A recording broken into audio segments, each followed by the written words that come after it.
Hello, everyone. Hope everyone's doing all right. Hope you all had a good Christmas and good time. So now, today, I was hoping that I'd be able to get close to the end of the next book. However, started to try to get into it. There was hardly anything I could do. I had to stop, and I had to take about 3-4 pages and stop there.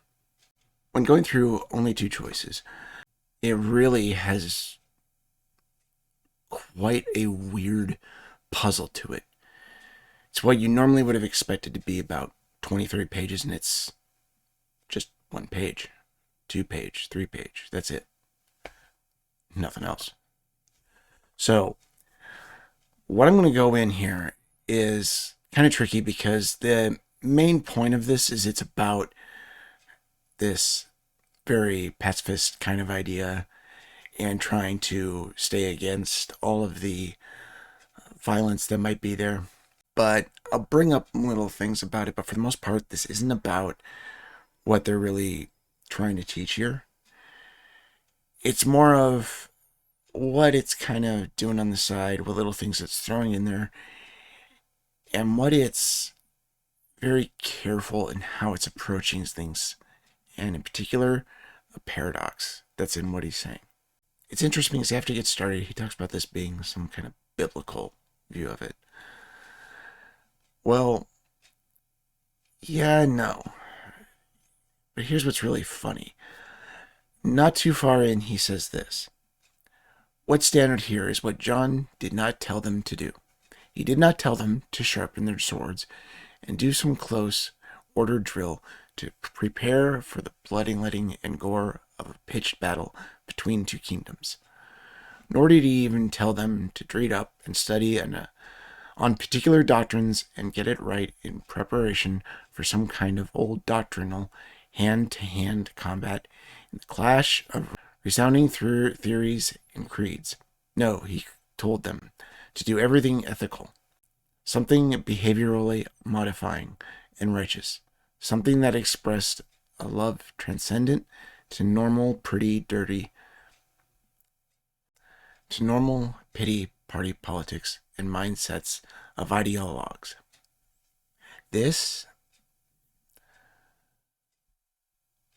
this is very interesting, the different ways this goes.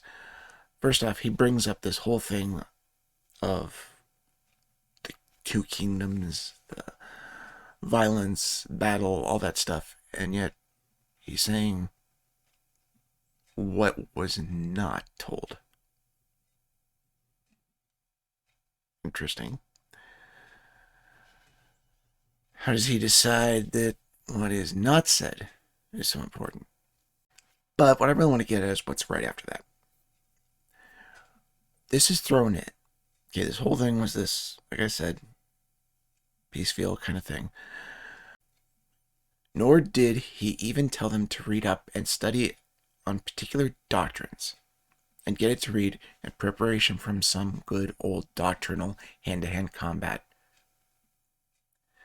in the clash of resounding theories and creeds. It's very interesting that you throw this in. Where did this come from? How is this part of this when this isn't what you just said wasn't said? This has nothing to do with what you've been talking about. This just jumps in there. What's interesting is if you look at the ones that were italicized, that was what they did. That was in the book. I would have done it just to make it easier to understand, to explain, to point out the problems. But they'd already done it. So there's 3 words that italicize I want to point out. Doctrinal, ethical, and righteous. No, it starts off by saying that it's bad to have all this preparation of doctrinal to combat. So it's not good to go in and use doctrinal teachings, go in, take your teachings and really try to reason through it with people. It's not good. Well, know what it says after that. No, he told them to do something ethical. There's an interesting connection there between what is ethical and what is doctrinal. Kind of interesting. It almost creates a little bit of a paradox there, but just slightly. But the big thing is what's after that. Something behaviorally modifying and righteous. He's sort of telling you to stop going and worrying about this doctrinal. Stop standing so firm under this certain doctrinal. And then says, you need to be righteous. It's like he's trying to remove what you could use to disagree with him, because that's bad, before he tells you what you need to do. He's getting you to stop using reason and being logical with it before he tells you what to go and push. So now going off that, watch what it does next.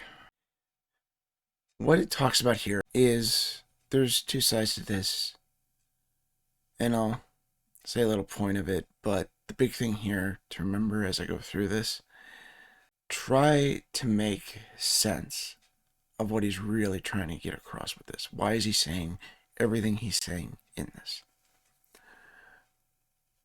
Starts off saying, so let's listen as Luke continues recording the same line of thought in regard to the brutal Roman military. The soldiers asked John, and what shall we do? So he said to them, do not intimidate anyone or accuse falsely, and be content with your wages. Since Jesus said that the Holy Spirit could not be given until he was glorified, these people to whom John is speaking could not yet possibly get regenerated by the Holy Spirit. They would have to wait for that. They may have been believers. They were not yet reborn or regenerated by the Holy Spirit. That is, they were people who had not yet entered the kingdom. Do not intimidate anyone.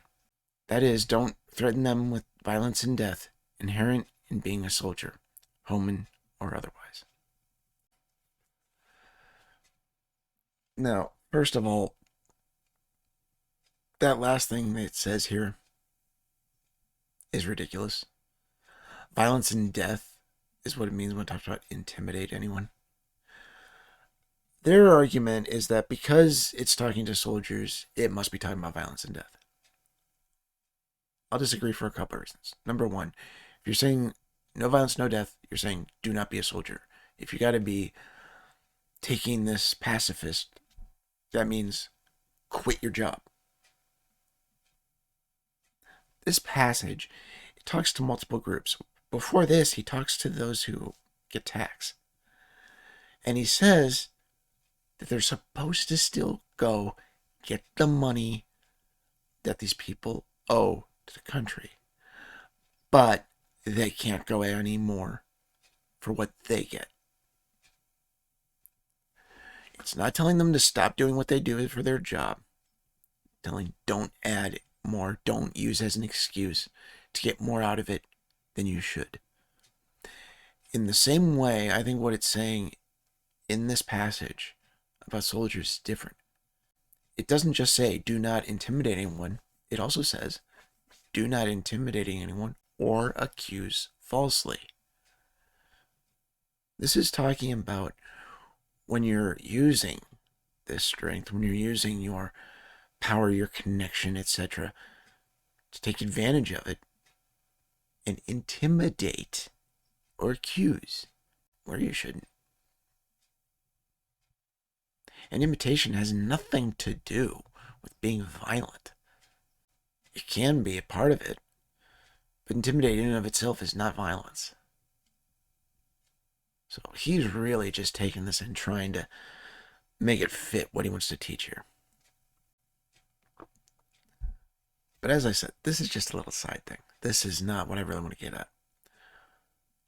Here's what I find weird. Right after, it starts talking about this thing of these people to whom John is speaking could not possibly yet be regenerated by the Holy Spirit. He's talking about how it's not until later when the Spirit comes down to us that people become filled with the Spirit and there's something else.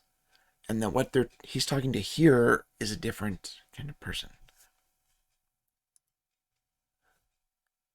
Do you see the paradox of that?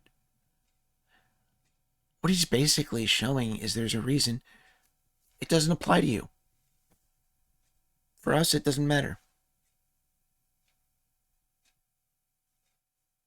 It's like he's using this passage that's supposed to be used to show us what we need to get rid of, how we need to follow this and be pacifists, and yet it's saying, this is for those that don't have the Spirit yet. We do. So that's different. So, big paradox there. What is he trying to say? But there's no paradox if you stop and you really stop and think about what they really teach. As I've explained before, they do not see it as salvation by faith. It's faithfulness and works.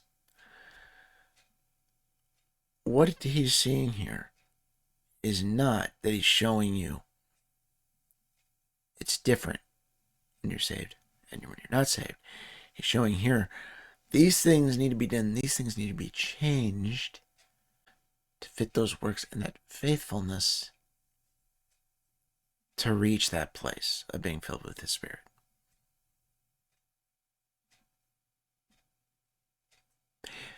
Without quite realizing it, he has just revealed that this is not the kind of salvation they pretend it is. It's weird because usually when he's got this kind of paradox and it's showing just how he believes opposite of what he says, usually this is something that takes so long to go into script. Here he's doing it just in one paragraph. That's what's so weird about this. But right there, you can see either this makes no sense or it's completely false teaching. Now, what I want to point out is what happens at the end of this section. This is big. I have a feeling I already know where this is going to go at the end. Maybe wrong, maybe right. We'll see when it happens. But he says something here that really reveals a bit of what's going on. He says, well, I suppose many of you think you see where I'm going with all this. And although I hope you do, I still have a few doubts about it. So please hold on a bit more, just in case something new might pop up that you haven't yet fully seen. If you didn't notice, he says he hopes. You already get it. You already understand it, even though he hasn't said it. But he has a few doubts you don't yet. Because you haven't reached that conclusion yet, he's going to go a little further before he gives you the conclusion. He's not teaching you. This is called indoctrination. He's trying to get in indirectly. He's trying to get you in there where you're going to reach that point where you're going to believe and accept, put faith in what he has not yet said. Before he says it, before he makes the claim, you're going to believe it before it comes. That's what this is.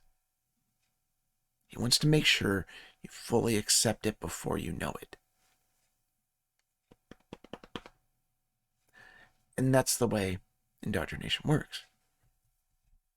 They need to make sure it feels like they're finding it themselves. It's their own view, even though they're the ones pushing them in that direction. And have to be no doubts. It has to be so strong, it's going to have that tight a hold of them. That's what this is.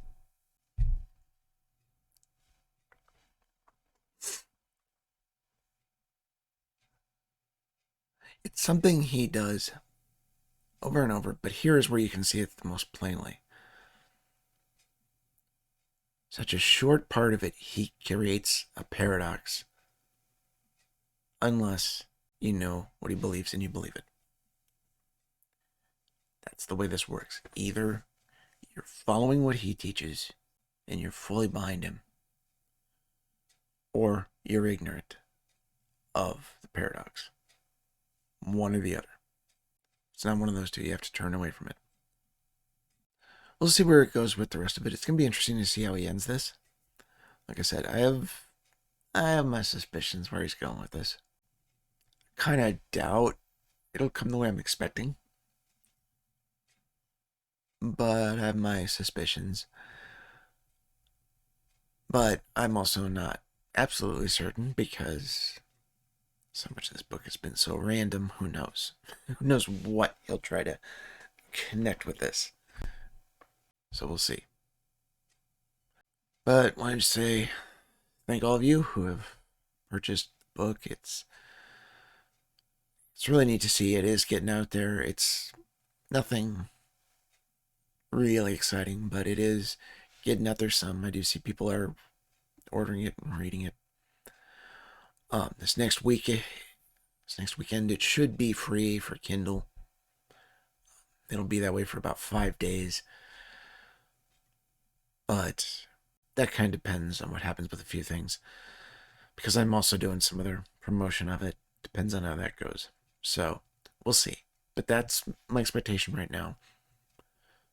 So, if you watch on Amazon, eventually you should be able to get it for free on the ebook if you want to do it that way.